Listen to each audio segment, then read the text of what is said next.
नमस्कार, स्वागत आप सभी का आपके अपने एग्री हब जेट इंस्टीट्यूट के डिजिटल प्लेटफॉर्म के ऊपर। वर्तमान में हमारे द्वारा पढ़ाई जा रही है यूनिट प्लांट और एनिमल इकोलॉजी के अंदर कल हमने इसका विस्तारित रूप से परिचय के बारे में पढ़ा था। कल हमने इसका नॉर्मल इंट्रोडक्शन किया था। इंट्रोडक्शन के अंदर विभिन्न प्रकार के वैज्ञानिकों के द्वारा दिए गए मत और पारिस्थितिकी के संबंध में सामान्य जानकारी के बारे में हम इसका अध्ययन कर चुके हैं। आज का हमारा जो टॉपिक था पारिस्थितिकी के बारे में अपन पढ़ रहे थे। पारिस्थितिकी कितने प्रकार की होती है बेटा? 2 प्रकार की होती है। पहली पारिस्थितिकी का नाम क्या है? स्व पारिस्थितिकी। स्व पारिस्थितिकी को क्या बोलेंगे? Auto ecology. क्या बोलेंगे बेटा? Auto ecology. सामान्य भाषा में बोले ऑटिकोलॉजी। क्या बोला इसको बोला हमने ऑटिकोलॉजी। इसका दूसरा उपनाम क्या है? हम इसे समुदाय पारिस्थितिकी बोलेंगे या जाति उत्पारिस्थितिकी बोलेंगे? क्या बोलेंगे? हम इसे जाति पारिस्थितिकी के रूप में जानेंगे। हम इसे स्पीसीज इकोलॉजी भी कह सकते हैं। क्या कह सकते हैं बेटा?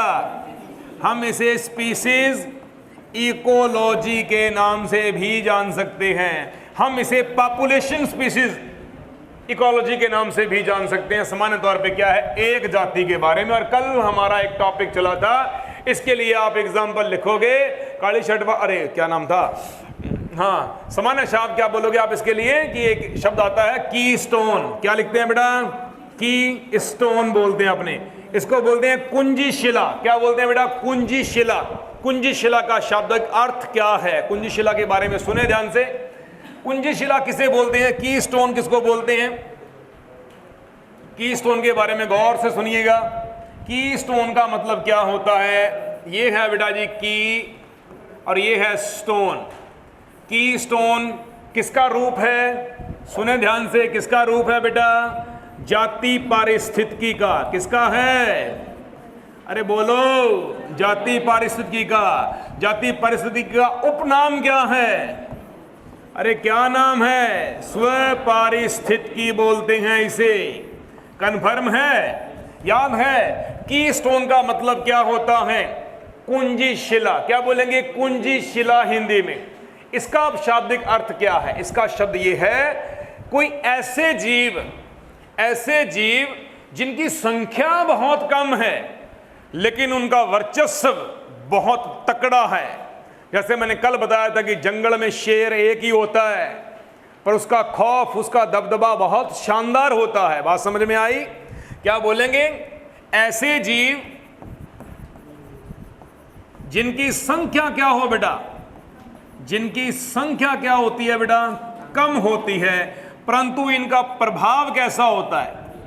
कैसा होता है बेटा इनका प्रभाव? उच्चतम प्रकार का होता है, उच्चतम या अधिक होता है। इनका प्रभाव बहुत शानदार होता है। इसे अपन क्या बोलेंगे? इसे अपने बोलेंगे बेटा क्या? की स्टोन कुंजी शिला। लिख लिया आपने? अलग से कॉपी में लिख लो, बैठे मत रहो। एग्जाम्पल लिखो इसके लिए। इसके लिए एग्जाम्पल क्या लिखोगे? जंगल का शेर। जंगल का शेर पहला काम क्या है? जंगल का राजा कौन होता है बेटा? शेर होता है। कुछ एग्जाम्पल्स लिखो बेटा इसके अंदर।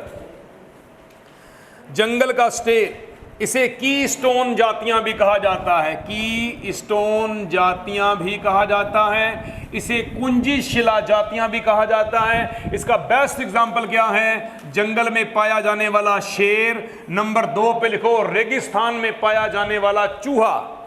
क्या लिखोगे बेटा? कंगारू चूहा। रेगिस्तान का कंगारू चूहा। कंगारू चूहा, ये इसका दूसरा एग्जांपल है। तीसरा एग्जांपल लिखो बेटा आप इसका। तीसरा एग्जांपल में क्या लिखोगे बेटा? समुद्र के अंदर पाया जाने वाला लॉबस्टर। समुद्री लॉबस्टर, जिसे साधु केकड़ा, किंग क्रैब के नाम से जाना जाता है। जानते हो इसको? बहुत मजबूत चीज होती है ये। जंगल का शेर, रेगिस्तान का कंगारू चूहा और लॉबस्टर, समुद्री लॉबस्टर, समुद्री केकड़ा, साधु केकड़ा, किंग केवड़ा, किंग क्रैब। ठीक है बेटा? King crab. पता लग गया? की स्टोन जाति पारिस्थितिकी के अंतर्गत आता है। एक जाति का अध्ययन चल रहा है यहां पे, केवल एक जाति का। किसी पॉपुलेशन की, किसी जनसंख्या की एक ही जाति का प्रभुत्व देखना है अपने की फलानी जाति ऐसी आई है। जैसे पहले जब विश्व युद्ध हुए थे, पुराने टाइम में जब युद्ध हुआ करते तब वहां पे थे स्पार्टन्स काफी इसके अंदर हॉलीवुड्स की मूवी बनी हुई है, स्पार्टन्स थे उसके अंदर, है ना, 300 योद्धा थे, उन्होंने एक बहुत बड़े एक वहां का जो राजा था उसकी पता नहीं लाखों करोड़ों कितनी सेना का उसने सर्वनाश कर दिया था, ठीक है, स्पार्टन्स थे ये। तो इनको कुछ योद्धा ऐसे हैं जिनका जो प्रभुत्व है आज भी उनके जेनेटिक कैरेक्टर्स के अंदर झलकता है। तो ये है बेटा जी की स्टोन, जाति पारिस्थितिकी स्व पारिस्थितिकी के बारे में कहेंगे। समझ आ गया, क्लियर हो गया बेटा। पॉइंट नंबर 2 पे लिखो, दूसरा पॉइंट लिखो, क्रिटिकल लिंक जातियां, क्रिटिकल लिंक जातियां। चलो बेटा अगले पेज के ऊपर, दूसरा एग्जांपल, ये हटके है हमारा टॉपिक थोड़ा सा, इसको बोलेंगे क्रिटिकल लिंक या बोलेंगे योजक जातियां या स्पीसीज। देखो ये भी जाति के ऊपर ही चल रहा है। इसका दूसरा एग्जांपल, इसके एग्जांपल क्या क्या आएंगे, इसके एग्जांपल आएंगे, ये प्रक्रिया किन में संपन्न होती है, ये संपन्न होती है जिनके अंदर सहजीवन पाया जाता है। क्या पाया जाता है जानवरों, सहजीवन उपस्थित होता है, ठीक है, सहजीवन पाया जाता है। और सहजीवन के बेस्ट एग्जांपल, पहला एग्जांपल क्या भरूं, क्या भरूंगा, लाइकेन। दूसरा कवक मूल, जिसको अंग्रेजी में क्या बोलते हैं, भूल जाओ, दिवाली आ रही है बस, माइकोराइजा, यही बोलते हैं नहीं बोलते। लाइकेन किस किस का मिला जुला प्रतिरूप है, शिवाल प्लस कवक। मरी हुई आवाज में बोल रहे हैं, जैसे यकीन ही नहीं है कि सही होगा कि गलत होगा, ठीक है। शिवाल और कवक दोनों मिलकर क्या बनाते हैं बेटा, लाइकेन बनाते हैं। क्या बनाते हैं बेटा, लाइकेन बनाते हैं। समझ आ रही है मेरी आवाज सबको, ठीक है। माइकोराइजा क्यों कौन बनाता है बेटा, एक कवक और उच्च वर्गीय पादपों की जड़ें, उच्च वर्गीय पादपों की मूल, अलो, उच्च वर्गीय पादपों की जड़ों के साथ में जब कवक मिल जाता है तो ये क्या बनाते हैं बेटा जी, इसको बोलते हैं माइकोराइजा। क्या बोलते हैं इसको, माइकोराइजा। समझ आ गई बात बेटा, लिखते जाना। और ये किन के बीच में लिखना है आपको, ये आपको लिखना है स्व पारिस्थितिकी और सह पारिस्थितिकी के बीच में। मैंने कुछ एग्जांपल्स करवाए हुए हैं, गलती मत कर देना, इनसे पेपर आया है हमेशा, इनसे सुनगी बात ध्यान से। आगे लिखो, 2 टॉपिक हो गए अपने। पहला कौन सा हुआ, की स्टोन जातियां, कुंजी शिला जातियां। क्या हमारी गिनती बड़ी कम है पर है बड़ी खतरनाक, सुन गई बात ध्यान से। उसके बाद में दूसरा कौन सा आया, क्रिटिकल लिंक जाति। क्रिटिकल का मतलब होता है बहुत कम ऐसी जातियां जो आपस में सहजीवन दर्शाती हैं, जो आपस में सहजीवन दर्शाती हैं। सुन गई बात ध्यान से। और सहजीवन जीवन की प्रक्रिया में ये कैसी प्रक्रिया है, पहले ये बताओ, ये ऐसी प्रक्रिया है, ये ऐसी प्रक्रिया है, ये ऐसी प्रक्रिया है या ऐसी प्रक्रिया है। क्या मतलब है इसके अंदर, दोनों जातियों को लाभ मिलता है। इसका मतलब क्या है, एक जाति का लाभ एक की हानि। इसका मतलब क्या है, ना लाभ ना हानि। इसका मतलब क्या है, ये कहां होता है,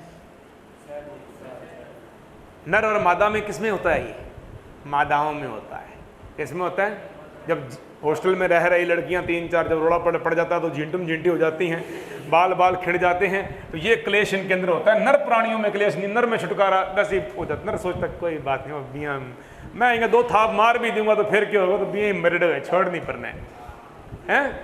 लड़के कभी नहीं लड़ते, कभी भी लड़कों में कभी लड़ाइयाँ नहीं होती, और जो लड़ते हैं वो बेवकूफ़ होते हैं। सुन गए भाई, ये सहजीवन की प्रक्रिया है बेटा, तो हम इसके ऊपर टिक मारेंगे। पता लग गया बेटा निशानों का। और ये जो प्रक्रियाएं हैं, सहजीवन जो प्रक्रियाएं हैं बेटा, वो कैसी प्रक्रिया है, वो एक प्रकार की पादपों और जीवों के बीच में, पादपों और पादपों के बीच में, जीवों और जीवों के बीच में होने वाली अन्योन्य प्रक्रियाएं हैं। ये प्रक्रियाएं धनात्मक भी हो सकती हैं, जैसे ये देखो दोनों धनात्मक है। ये ऋणात्मक भी हो सकती हैं, जैसे दोनों तरफ ऋणात्मक है। ये मध्यवर्ती भी हो सकती हैं, भी एक तरफ धनात्मक एक तरफ कुछ भी हो सकता है। ये उदासीन भी हो सकती हैं। तो बोलेंगे धनात्मक अन्योन्य प्रक्रियाएं, सुन लो ध्यान से, ऋणात्मक अन्योन्य प्रक्रियाएं उदासीन अन्योन्य प्रक्रियाएं। लग गया पता बेटा? ये हम पारिस्थितिकी के बिल्कुल लास्ट में पढ़ेंगे। स्टेप समझ आए यहां तक? जनाब आता है साहब, आता है, समझ गया मैं, तेरे दिमाग में यही चल रहा था। साइकस जिम्नोस्पर्म के साथ में सबसे बहुत अच्छा प्रभाव होता है इसका। साइकस के अंदर, पाइनस के अंदर, दोनों क्या है, ये जिम्नोस्पर्म, और जिम्नोस्पर्म के अंदर माइकोराइजा की प्रक्रिया बड़ी शानदार चलती है। क्लियर हुआ? समझ आ गई? चलूं आगे। 2 एग्जाम्पल हमारे हो गए। चलो तीसरे पे नाम लिखो, विशेष क्षेत्रीय जातियां। ये लो बेटा, विशेष क्षेत्रीय। क्या हो रहा है यार इसका? ये जब मैंने पढ़ाना होता है ना, बड़ा स्यापा ही चलता रहता है इसके। विशेष क्षेत्रीय जातियां। देखो बेटा, विशेष क्षेत्रीय जातियां, थोड़ा सा इसके नाम से कुछ पता चल रहा है आपको? क्या पता चल रहा है भाई? कुछ जातियां ऐसी हैं, कुछ जातियां ऐसी हैं जो कुछ विशेष स्थानों के ऊपर ही मिलेंगी आपको, और वो कहीं नहीं मिलेंगी। ठीक है, याद करो क्या पादप में, कौन सा पादप आपको विशेष क्षेत्रों में मिल सकता है? जैसे हमने जली, यानी जल वाला तो पादप यहां हो सकता है। जैसे दलदली पादप, क्या बोलेंगे? दलदली पादप। न्यूमेटोफोर्स, मूल ऊपर की ओर उठती हैं, श्वसन प्रक्रिया संपन्न करवाने के लिए न्यूमेटोफोर्स पाए जाते हैं। एविसीनिया, राइजोफोरा, पढ़े हुए ना बेटा, मैंने एग्जाम्पल करवाए हुए हैं आपको। ये विशेष क्षेत्रों में मिलेंगे, और वो क्षेत्र कौन सा है? ये बड़ोप्पल की पार, ये दलदल वाला क्षेत्र है, इसको वेटलैंड के नाम से जानते हैं। और मैंने पहले भी बताया था, इन नम क्षेत्रों को, ये धरोहर के अंदर आ रहा है। ये 2026 के अंदर नया प्रश्न पढ़ोगे आप, सूरतगढ़ वेटलैंड एरिया, बड़ोप्पल। ठीक है, यहां घास की कितनी प्रजातियां हैं? कितनी? 50 से ज्यादा प्रजातियां घास की यहां पे प्राप्त हो चुकी हैं। यहां पे पहले हम पढ़ते थे कांग्रेस घास, साइनोडेक्टाइलम, बस इतना ही पढ़ते थे। अब बहुत सारे घासों के बारे में पढ़ोगे आप। विशेष क्षेत्रीय का मतलब क्या हो जाएगा? परिभाषा लिखो आप इसकी, मैं लिखवाता हूं, परिभाषा लिखो इसके लिए। लिखो, इसके लिए क्वेश्चन भी आया हुआ है। विशेष क्षेत्रीय के अंदर प्रश्न लिखो, ऐसी जातियां, ऐसी जातियां, यह प्रश्न आया हुआ है, ऐसी जातियां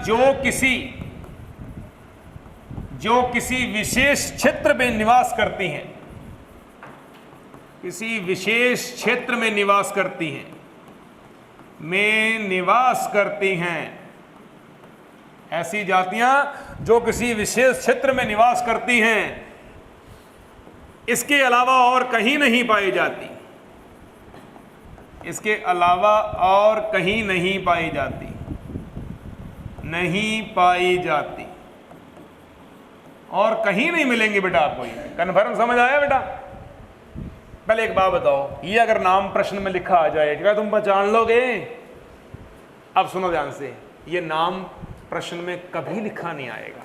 प्रश्न क्या आएगा? ये आएगा प्रश्न, ऐसी जातियां जो किसी क्षेत्र विशेष में मिले, अन्यथा और कहीं ना मिले, ऐसी जातियों को क्या बोलेंगे? विशेष क्षेत्रीय जातियां बोलेंगे। याद रहेगा? पक्का याद रहेगा? लिखो इसके बेस्ट एग्जांपल्स जो आज तक पेपर में आ चुके हैं, उनके बारे में लिखो। ये एग्जांपल जो है बेटा, ये एनसीईआरटी बोर्ड के हैं, आपकी पुस्तक में आपको मिल जाएंगे। पहला एग्जांपल लिखो बेटा, ऑस्ट्रेलिया में कंगारू। बेटा अगर आपके सामने कंगारू आ जाए तो आपके दिमाग में कौन सी कंट्री आती है? ऑस्ट्रेलिया।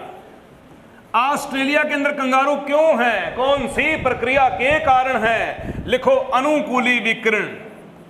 क्या लिखोगे बेटा? अनुकूली विकिरण। अनुकूली विकिरण को अंग्रेजी में क्या बोलते हैं? Adaptive radiation. Adaptive radiation, radiation, अनुकूली विकिरण। इस प्रक्रिया की खोज किस बंदे ने की थी? चार्ल्स डार्विन ने। कौन से द्वीप पे की थी? गैलापागो द्वीप। गैलापागो द्वीप समूह के ऊपर की थी। यह बंदा खोज के लिए निकला था। और क्या था? देखो, यह बंदा अपनी वाइफ के साथ में घूमने के लिए प्लान करने लगा। इनकी घराड़ी थोड़ी सी चकमे से भागी। बा इनके बोली, भाई ये है भी घुमान तो चाले है, तू धनाड़ आदमी है, मैं बस में कौन चढ़ू। अब वो सफारी वाला गाना जो था वो ख़त्म हो गया था, बस पे नहीं जाना, मैंने तो सफारी पे जाऊंगी। तो ये कहती कि मैं सफारी पर भी नहीं जाऊंगी, मुझे तो जहाज में लेके चाल। ओ भाई, आपको जहाज तैयार करो, कौन तैयार करो? डार्विन के जहाज का नाम क्या था? बीगल। क्या नाम था बेटा? डार्विन के जहाज का नाम था बिगड़। अब बिगड़ पे इसको लेके जा रहा है, रास्ते में पड़ गया क्लेश इनका। लुगाई क्लेश करने के आपको पता ही है, मैं बता चुका हूँ आपको, मैं भी पीछे टॉपिक करवाया मैंने। क्लेश की जड़ होती है ये।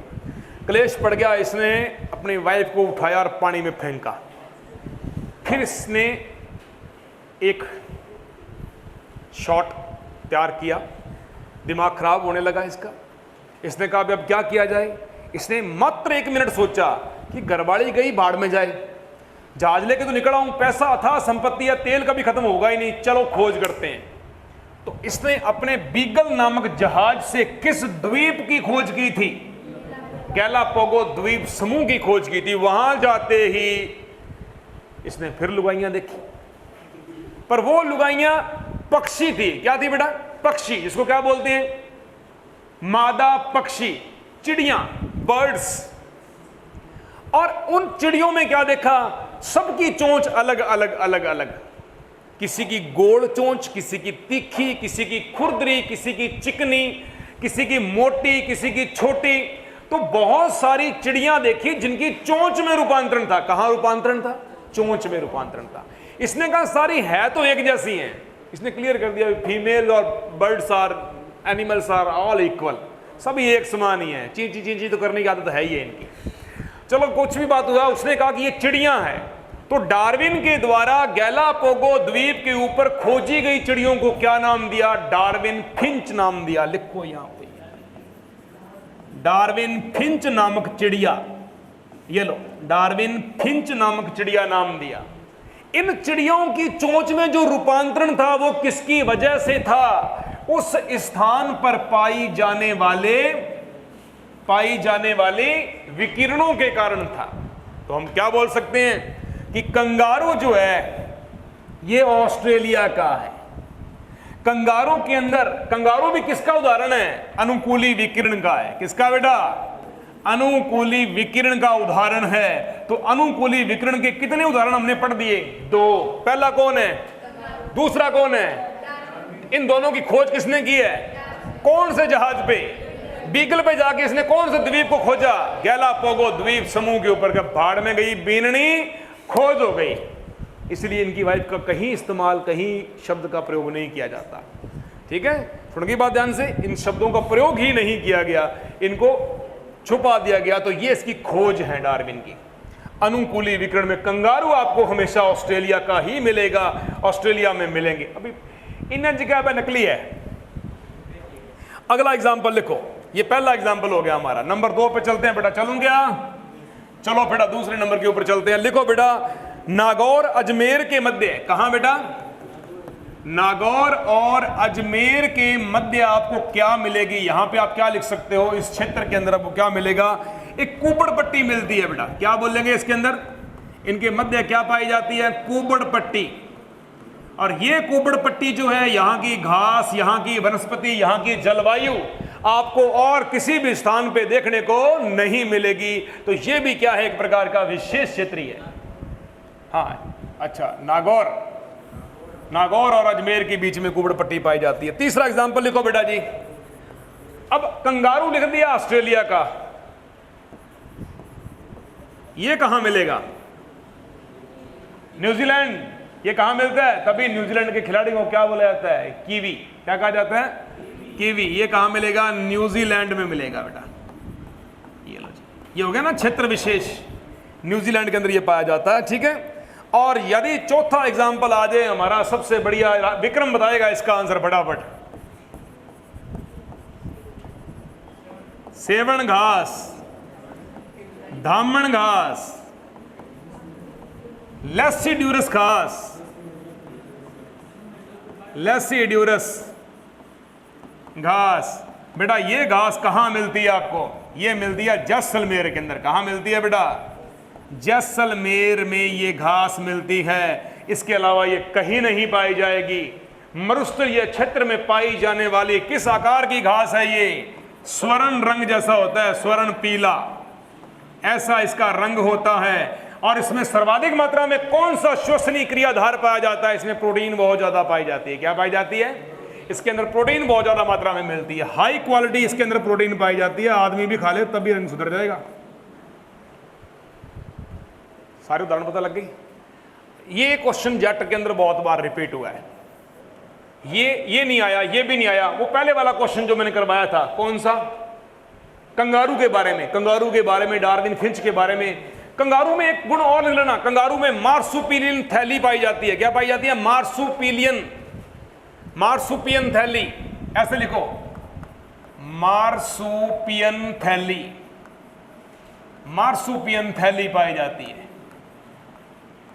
मार्सुपियन थैली का मतलब क्या होता है? कंगारू की यहां पे जोड़ी सी बनी होती है जिसके अंदर अर्ध विकसित अवस्था के अंदर कंगारू उसके अंदर पलता है, उसका परिपक्वन होता है, वो विकसित होता है वहां पे कंगारू। वहां पे कन्फर्म समझ में आया? चीजें क्लियर हो गई? ये सारे उदाहरण मैंने करवा दिए। लास्ट एक एग्जांपल और लिखो, डिम्स लिखो बेटा। डिम्स कभी कभी पेपर में पूछ लिया जाता है बेटा, डिम्स के बारे में लिखो। डिम्स क्या है? इसके ऊपर क्वेश्चन आया हुआ है। ये पिछली बार क्वेश्चन आया था, इस बार पेपर क्या नहीं, पिछली बार पेपर में ये क्वेश्चन ऑप्शन के अंदर भी दी हुई थी। इसकी संख्या 4 नंबर पॉइंट। डिम्स क्या होता है? लिखो बेटा, वह जाति जो निश्चित स्थान पर रहती है। कहां रहती है बेटा? वह जाति जो निश्चित स्थान पर रहती है, निश्चित स्थान पर रहती है, निश्चित स्थान पर रहती है। बेटा एक काम और कर लेना, विशेष क्षेत्रीय को अंग्रेजी में एंडेमिक बोलते हैं। लिखो, पिछले विशेष क्षेत्रीय लिखा था ना, उसको अंग्रेजी में क्या लिखते हैं? एंडेमिक, एंडेमिक स्पीसीज, ये लिख लेना। विशेष क्षेत्रीय को ये नाम से बोलते हैं। डीम्स को कहते हैं वह जाति जो निश्चित स्थान, ये स्थान विशेष है, ये क्या है? स्थान विशेष है। इसका एरिया कम होता है, इसका एरिया बहुत बड़ा एरिया होता है। इसका एरिया क्या होता है बेटा? कम होता है, कम स्थान है ये, कम स्थान, कम घनत्व, मतलब इसका जो जोन है ना वो सीमित है। ये सीमित है, ये असीमित है। ये मिलेगा असीमित, ये मिलेगी, ये सीमित जोन के अंदर पाई जाती है, सीमित जोन के अंदर मिलेगी आपको। ये एग्जाम्पल मैंने सारे इसके अंदर करवा दिए हैं, और देख लेता हूं कोई क्वेश्चन के अंदर आया हुआ है तो मैं करवा देता हूं आपको, अन्यथा टॉपिक अगले पे चलते हैं अपन।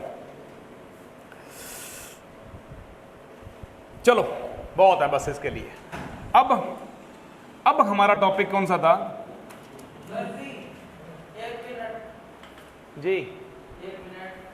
बाहर ऑफिसर बैठे होंगे उनसे बात करें आप, बाहर टीचर बैठे होंगे उनसे बात करें आप बैठो, आ जाएंगे।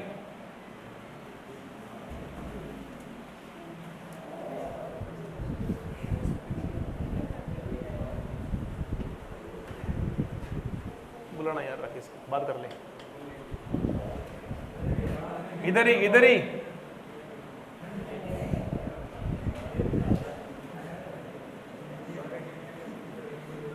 बात कर ले सर। हाँ जी बेटा, सेकंड टॉपिक अपना कौन सा है? सह पारिस्थितिकी। कल हम इसके बारे में चर्चा कर चुके हैं, रख ले इधर यार। सह पारिस्थितिकी, सिनेकोलॉजी। क्या बोलेंगे बेटा? सिनेकोलॉजी। सह पर नीचे मत गिर देना इसको। सिनेकोलॉजी, सह पारिस्थितिकी, 50,000 का जूत पड़ जाएगा मेरे को, देख लो है। सह पारिस्थितिकी, सिनेकोलॉजी कैसी होती है बेटा? ये समुदाय स्तर के ऊपर। क्या है बेटा? समुदाय स्तर पे। बड़ी कौन है? इससे बड़ी कौन है? ये बड़ी है, ये बड़ी है, नीचे वाली बड़ी है। प्रबल कौन है?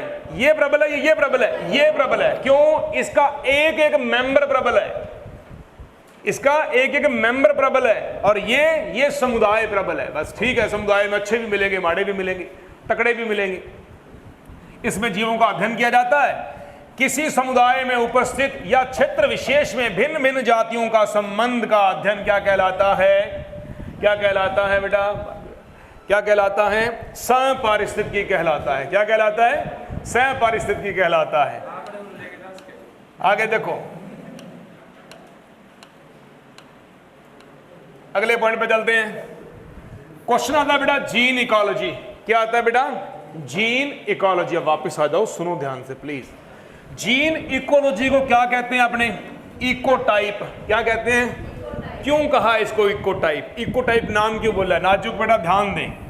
जीन इकोलॉजी का मतलब क्या होता है? ये पढ़ा गुणसूत्र और ये पाए जा रहे हैं इसके ऊपर बेटा क्या क्या पाए जा रहे हैं? जीन पाए जा रहे हैं, गुणसूत्र के ऊपर पाए जा रहे हैं। क्रोमोमियर कह दो, सेंट्रोमियर कह दो, कुछ भी कह दो, जीन कह दो, डीएनए के छोटे खंड कह दो, एक ही बात है। हमने बोला इकोटाइप। भाई कैरियोटाइप का मतलब क्या होता है? कैरियोटाइप का तो मतलब यही तो होता है किसी गुणसूत्र के ऊपर उसका खंड कितना बड़ा है, सेंट्रोमियर की स्थिति कहां पे है, क्रोमोमियर की स्थिति कहां पे है, टीलोमियर कहां पे है ना, या सेट क्रोमोसोम कहां पे है, उसके अंदर क्रोमोनिमेटा कहां दिखाई दे रहे हैं, क्रोमोनीमा कहां दिखाई दे रहे हैं, पेलिकल है या नहीं है, समस्त चीजों का अध्ययन करना, उसकी अवस्था का अध्ययन करना, उसको बोलते हैं कैरियोटाइप। उसकी व्यवस्था का पूरा अध्ययन करना कैरियोटाइप। और ये क्या बोल रहा है? जीन। जीन का पारिस्थितिकी में क्या योगदान है, इसका अध्ययन कौन करेगा? इकोटाइप। मोस्ट इंपोर्टेंट है, याद कर लेना। याद करो, मैंने आप उस लेसन के अंदर कई ऑप्शनों में मैं इकोटाइप भी लिखा करता था। इकोटाइप का मतलब ये होता है, जीन की इकोलॉजी करना इकोटाइप कहलाता है। आकार और जटिलता किसकी? जीन इकोलॉजी की। आकार और जटिलता हमेशा क्या जाती है बेटा? बढ़ क्या हो जाती है? इंक्रीज होती जाती है। जीन पारिस्थितिकी के अंदर जब किसी भी व्यक्ति का, किसी जीव का, पेड़ पौधे का अध्ययन करोगे तो उसका आकार और जटिलता जो होती है वो हमेशा क्या हो जाती है बेटा? इंक्रीज होती जाएगी, बढ़ती जाएगी। अगले पॉइंट पे चलता हूं। अब ये जो अवस्था करवा रहा हूं इसको बोलते हैं पदानुक्रम। क्या बोलते हैं बेटा? ये आप अपनी कॉपी में लिखें। क्वेश्चन क्या आएगा? पारिस्थितिकी पदानुक्रम का सबसे आधार इकाई किसे कहते हैं? जीव को। एक जीव जीवों से मिलकर क्या बनती है? जाति से मिलकर क्या बनता है? समुदायों से मिलकर क्या बनता है? पारिस्थितिकी तंत्र। पारिस्थितिकी तंत्र से मिलकर क्या बनता है? बायोम से मिलकर क्या बनता है? जैव मंडल। और जैव मंडल कितने हैं? जल मंडल, स्थल मंडल, वायुमंडल, क्षोभ मंडल, आयन मंडल बथेरे हैं। बात समझ में आ गई ध्यान से? अब क्वेश्चन देखो, ये पदानुक्रम है। पारिस्थितिकी पदानुक्रम की सबसे सूक्ष्म आधारीय इकाई किसे कहते हैं? पारिस्थितिकी की या किसी परितंत्र की सबसे बड़ी और जटिल इकाई कौन है? जैव मंडल। सबसे सरल और आसान इकाई कौन सी है? जीव। विभिन्न जीव आपस में मिलकर किसका निर्माण करते हैं? विभिन्न जातियां आपस में मिलकर किसका निर्माण करती हैं? समुदाय आपस में मिलकर किसका निर्माण करते हैं? पारिस्थितिकी तंत्र का। पारिस्थितिकी तंत्र, इकोसिस्टम आपस में मिलकर किसका निर्माण करते हैं? बायोम का। बायोम को हिंदी में जीवोम भी कहा जाता है। जीवोम का निर्माण करते हैं।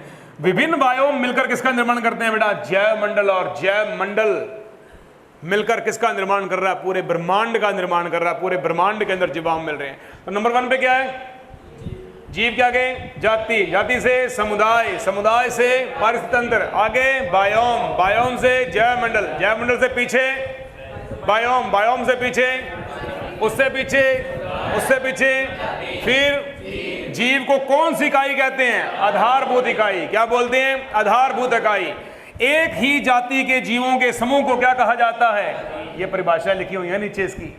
एक ही जाति के जीवों के समूह को जाति कहते हैं। और विभिन्न जातियों के समूह मिलकर क्या बनाते हैं? विभिन्न समुदाय आपस में मिलकर क्या बनाते हैं? विभिन्न पारिस्थितिकी तंत्र मिलकर क्या बनाते हैं? विभिन्न बायोम मिलकर क्या बनाते हैं? जैव मंडल को क्या बोलते हैं? बायोस्फीयर। बायोस्फीयर, बायोस्फीयर जैव मंडल। जैव मंडल में सजीव और निर्जीव दोनों एक साथ पाए जाएंगे। समझ आ गया? ये इसका पदानुक्रम है, भूलना नहीं है किसी भी बच्चे ने। ये व्यवस्था याद करना, और ये व्यवस्था मैं आपको टैक्सोनॉमी में हर चीज में मैं आपको पदानुक्रम करवाता हूं, ध्यान रखिएगा। हाँ जी, टाइप ऑफ इकोसिस्टम, परितंत्र के प्रकार करवा रहा हूं बेटा, या परितंत्र कह दो, पारिस्थितिकी तंत्र कह दो, इकोसिस्टम कह दो, इसके प्रकार करवाने जा रहा हूं। ध्यानपूर्वक सुनिएगा। इकोसिस्टम कितने प्रकार का होता है बेटा? 2 प्रकार का। पहले को क्या बोलते हैं अपन? प्राकृतिक पारिस्थितिकी तंत्र। दूसरे को क्या बोलते हैं? कृत्रिम पारिस्थितिकी तंत्र। याद रखिएगा, पारिस्थितिकी प्राकृतिक तंत्र स्वतः अपने आप निर्मित होता है। कौन बनाता है इसको? प्रकृति द्वारा निर्मित, स्वयं अपने आप बना बेटा, ये सेल्फ मेड है, ये सेल्फ मेड है, अपने आप बनेगा। और कृत्रिम परितंत्र मैन मेड है। क्या है ये मैन मेड है, मतलब इसको जब भी बनाएगा इंसान बनाएगा। इंसान के कुत्ते काम और इंसान के अच्छे काम दोनों मिलकर बनाएंगे। अच्छे काम करोगे जंगल बन सकता है, बुरे काम करोगे तो मरुस्थल भी आ सकता है। ठीक है जनाब। पारिस्थितिकी प्राकृतिक तंत्र जो है वो कितने भागों में बटा हुआ है? 2 भागों में। पहला कौन सा है? स्थलीय पारिस्थितिकी तंत्र। दूसरा कौन सा है? जलीय पारिस्थितिकी तंत्र। स्थलीय पारिस्थितिकी तंत्र में कौन कौन से परितंत्र पाए जाते हैं? नंबर 1 पे क्या है? जंगल।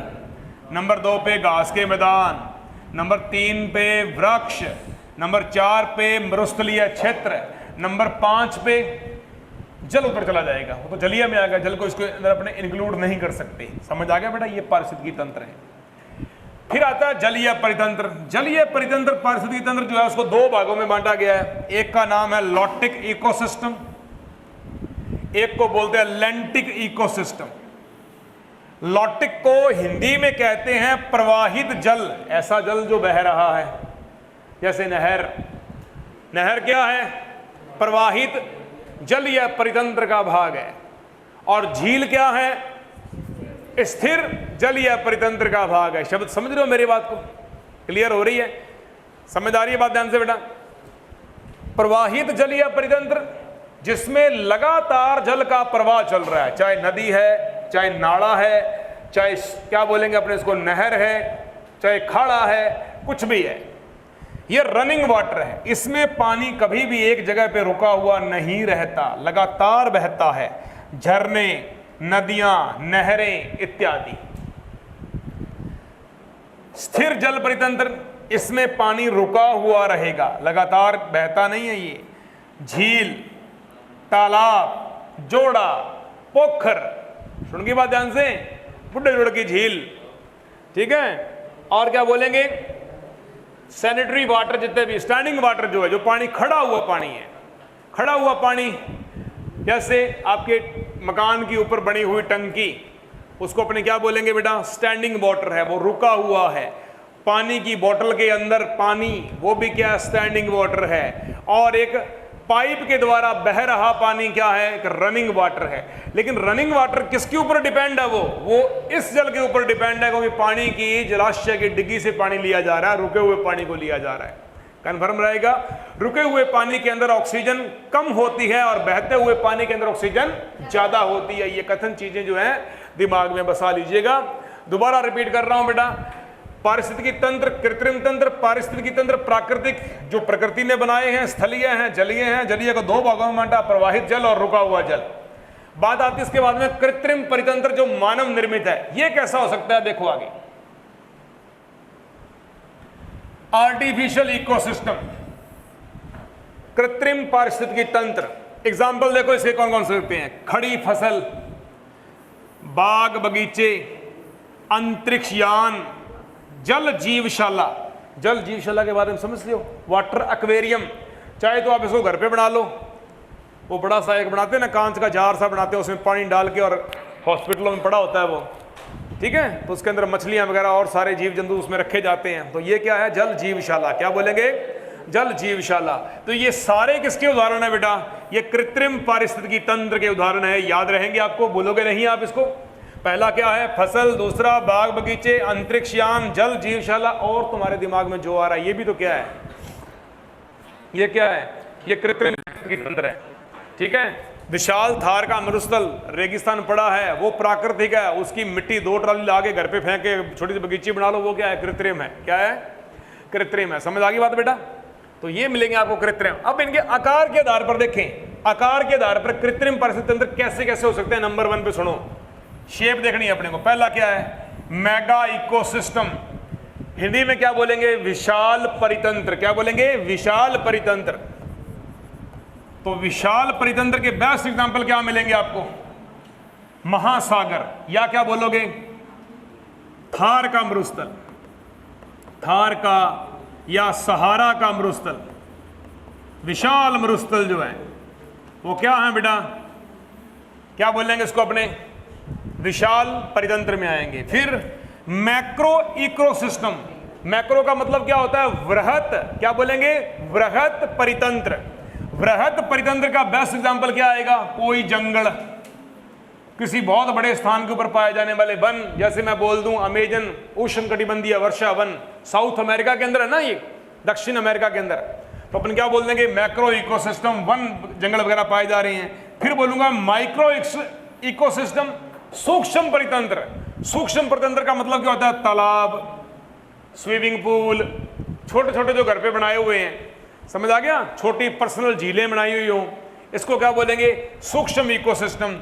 यदि मैं बोल दूं नैनो इकोसिस्टम, बेस्ट एग्जांपल क्या होगा, पानी की एक बूंद, मिट्टी का एक कण, जिसको रज कहा जाता है, क्या कहा जाता है, कण, कण कण में बसा है भगवान, है ना, तो ये कण है। तो कण और वाटर की बूंद, सूक्ष्म वायु का एक अणु, ऑक्सीजन का, किसी भी साल्ट का, किसी भी तत्व का छोटे से छोटा पार्टिकल क्या कहलाएगा, नैनो इकोसिस्टम कहलाएगा। स्वयं के द्वारा छोटे स्तर के ऊपर कुछ भी, चाहे स्थलीय है चाहे जलीय है, चीजें बढ़ाई गई हैं, वो क्या है, माइक्रो इकोसिस्टम। अपने आप जो बनी हुई हैं, अपने आप जो बनी हुई हैं, उनको क्या बोलेंगे, मैक्रो इकोसिस्टम। वन अब तो क्या बना हुआ है, अब तो वन को कटाई हो रही है और जंगल लगाए भी जा रहे हैं।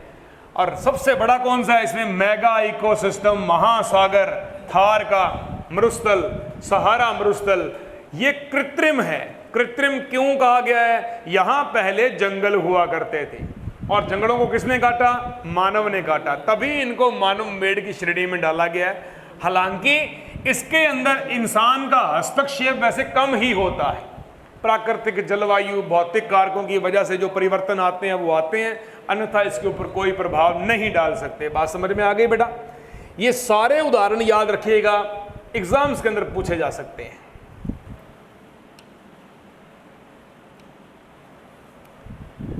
अब आता है बेटा पारिस्थितिकी तंत्र के घटक।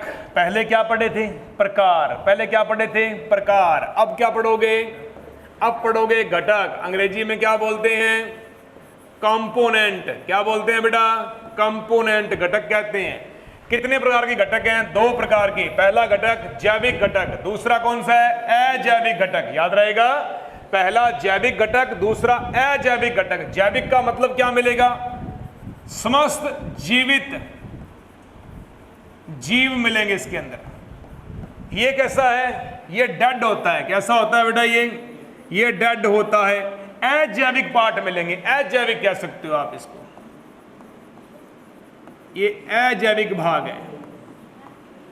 अब जैविक घटकों के अंदर क्या क्या मिलने वाला है आपको, जैविक घटकों के अंदर आवश्यक घटक, समस्त घटक कौन सी अवस्था में मिलेंगे, सजीव मिलेंगे। कैसे मिलेंगे, सजीव मिलेंगे, जीवित मिलेंगे। दो प्रकार के घटक हैं। नंबर वन पे क्या बोलेंगे अपन इसको, उत्पादक। दूसरे को क्या बोलेंगे बेटा अपन, उपभोक्ता। पहला कौन सा है, उत्पादक। उत्पादक प्रोड्यूसर्स, जो अपना भोजन स्वयं बनाते हैं, इनके बारे में ये इनकी पहचान है, ये इनके ऊपर क्वेश्चंस हैं जो जेट में भूतपूर्व आ चुके हैं।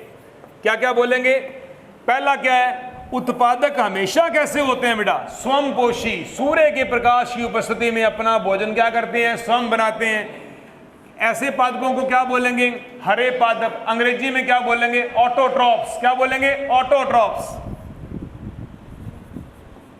स्वयंपोषी, ऑटोट्रॉपस कहेंगे इसको।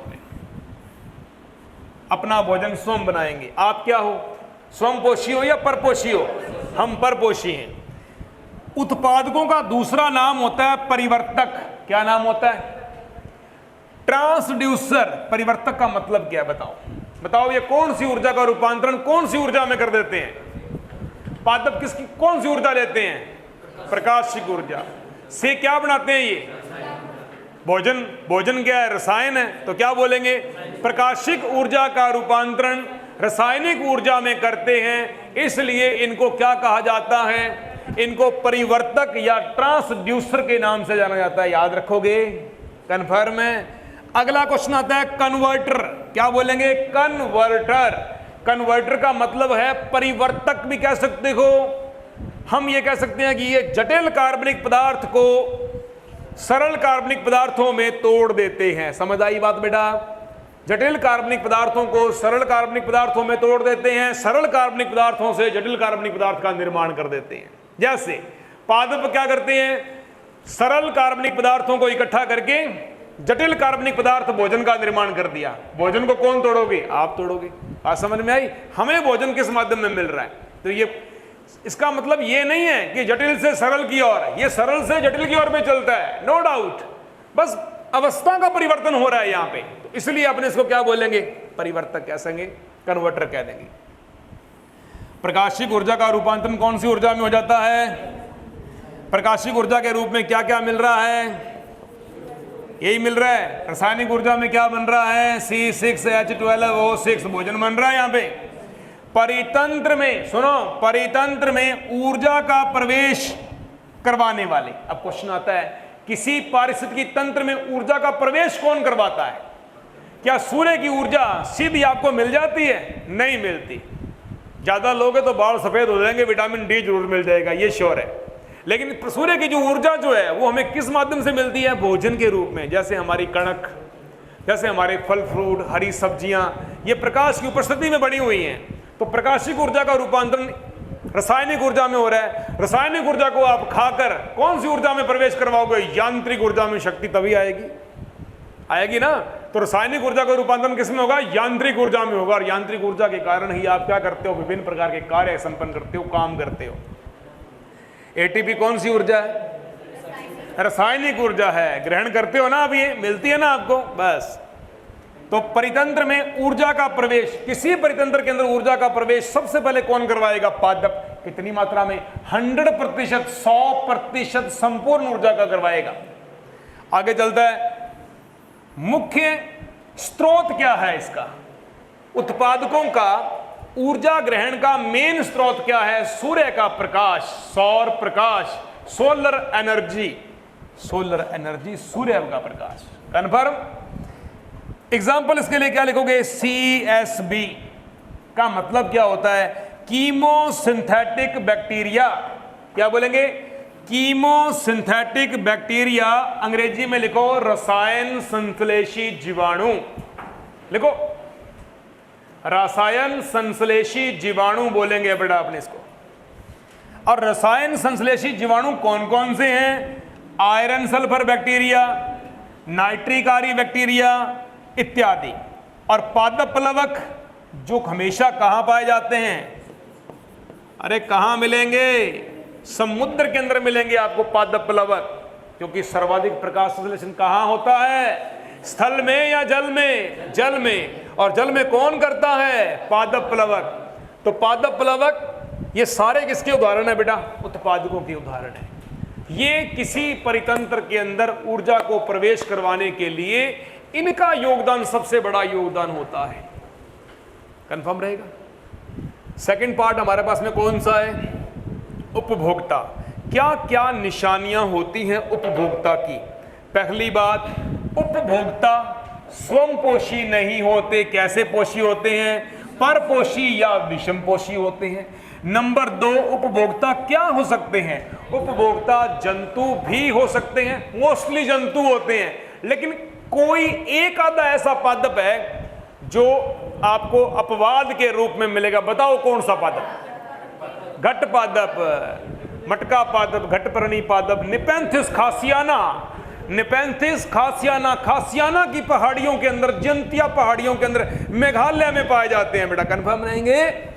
तो विषमपोषी उपभोक्ता हमेशा जंतु होते हैं, परंतु कुछ पादप भी हैं जो कीटाहारी पादपों के नाम से जानते हैं। कीटाहारी पादपों को उत्पादक तो कहा ही जाता है, द्वितीयक उपभोक्ता भी कहा जाता है। कहा जाता है ना इसको, द्वितीयक उपभोक्ता भी कहते हैं। सुनिए बात, उपभोक्ता कैसे? उपभोक्ता प्रत्यक्ष शाकाहारी, सीधा तेरे को पकड़कर खाने वाले। अप्रत्यक्ष मांसाहारी, तेरे को कोई और खाएगा, उसको कोई और खाएगा, उसको आगे खाने वाले। प्रत्यक्ष डायरेक्ट खाने वाले। अप्रत्यक्ष क्रम अनुसार खाने वाले। क्रम अनुसार का मतलब ये नहीं है कि बाप ने काटा, हलवाई ने तड़ा, फिर तूने खाया, ऐसे नहीं होता। यहाँ को नहीं होगा। क्रमानुसार क्या होता है कि जैसे सबसे पहले क्या होगा, घास को खरगोश खाएगा, खरगोश को कौन खाएगा? यार शेर का करैक्टर इतना माड़ा है, सीधे खरगोश को। यार शेर बड़े उसका शिकार करेगा। सबसे बड़ा शिकारी कौन है? उपभोक्ता के बारे में सबसे बड़ा जानवर कौन है? वो सही बोल रहे हैं, सबसे बड़ा जानवर इंसान होता है। तेरे को पता है शेर इंसान को कब खाएगा? जब जंगल में अकेले अकेले हैं। और इंसान का इतना कुत्ता आदमी है कि ये झुंड में शिकार करता है। तो सबसे सर्वाहारी जो प्राणी है ना, सर्वाहारी प्राणी हम हैं। हमारी नेचर होती है सर्वाहारी प्राणियों की। ठीक है भाई। तो अप्रत्यक्ष मांसाहारी भी हैं। अब बात आती है उपभोक्ता के प्रकार। उपभोक्ता के प्रकारों के बारे में सुनो ध्यान से। लास्ट पॉइंट है, ध्यानपूर्वक सुन लो ध्यान से अपना। उपभोक्ता, अब बड़ा तुम्हारा दिमाग लग जाएगा बेटे, सीधे होकर बैठेंगे, परफेक्ट दिखाएंगे भी हाँ आप ध्यान से हम सुन रहे हैं। उपभोक्ता में पहले कौन सा आता है बेटा? प्राथमिक उपभोक्ता। दूसरा कौन सा आता है? द्वितीयक उपभोक्ता। ये बहुत शानदार टॉपिक है। वैसे छुट्टियां तुम्हें मारनी नहीं चाहिए, तुम्हें दिवाली कर दो कैंसिल। तृतीयक उपभोक्ता। आगे क्या बोलोगे?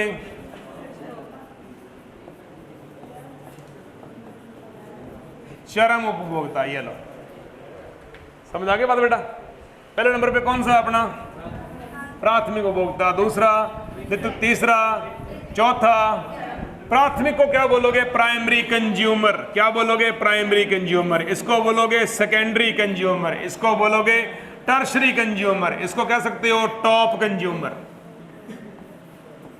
टॉप कंज्यूमर कह सकते हो। ठीक है बेटा, सुन के बाद ध्यान से।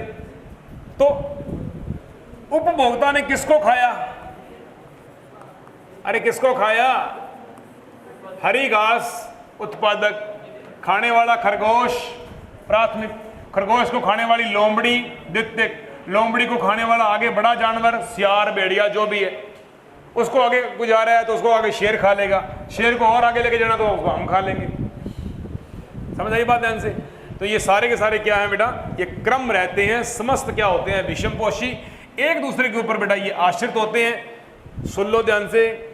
इनको बोला जाता है, दो प्रकार के होंगे ये। एक को बोलेंगे गुरु उपभोक्ता, वृहद उपभोक्ता। एक को बोलेंगे लघु उपभोक्ता। वृहद उपभोक्ता में सारे के सारे बड़े जीव आएंगे। लघु उपभोक्ता के अंदर कौन आएंगे? सूक्ष्म जीव आएंगे। उम्मीद करता हूं आज का टॉपिक, आज की क्लास आपको समझ आई होगी, आपके पेपर का रिजल्ट सुनिश्चित करेगी। मिलते हैं कल एक नए टॉपिक के साथ में। तब तक आप सभी का थैंक यू, सभी का शुक्रिया, धन्यवाद।